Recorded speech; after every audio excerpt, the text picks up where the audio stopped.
കഴിഞ്ഞ ദിവസം മ്യാൻമറിലുണ്ടായ ഭൂകമ്പത്തിൽ മരണം 1000 കടന്നു എന്ന വാർത്ത വരുന്നുണ്ട്. നമ്മുടെ പല പ്രേക്ഷകരും അതുമായി ബന്ധപ്പെട്ട അപ്ഡേറ്റുകൾ ചോദിക്കുന്നുണ്ട്. ഏറ്റവും പുതിയ അപ്ഡേറ്റ് വന്നിരിക്കുന്നത് മരണം 1000 കടന്നു. ഇത് ഔദ്യോഗിക കണക്കുകൾ മാത്രമാണ്. അതിന് ഒക്കെ ഉപരിയായി ഒരുപാട് മരണങ്ങൾ ഉണ്ടായി കാണാം.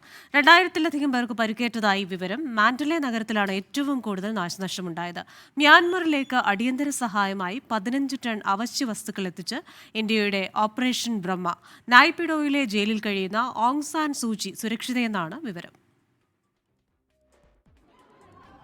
റിക്ടർ സ്കെയിലിൽ 7.7 തീവ്രത രേഖപ്പെടുത്തിയ ഭൂകമ്പത്തിൽ നൂറുകണക്കിന് കെട്ടിടങ്ങളും റോഡുകളും പാലങ്ങളും തകർന്നു. യാത്രാ സംവിധാനങ്ങൾ താറുമാറായി. വാർത്താ സംവിധാനമൊരുക്കാൻ സഹായിക്കുമെന്ന് എലോൺ മസ്കിന്റെ സ്റ്റാർലിങ്ക് കമ്പനി അറിയിച്ചു.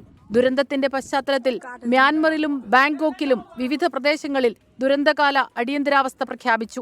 സ്കൂളുകളും കോളേജുകളും അടച്ചു. തുടർച്ചയായ ആഭ്യന്തര കലാപങ്ങൾ അരങ്ങേറിയ രാജ്യത്ത് സാമ്പത്തിക പ്രതിസന്ധി രക്ഷാപ്രവർത്തനത്തിന് വെല്ലുവിളിയാകുന്നുണ്ട്.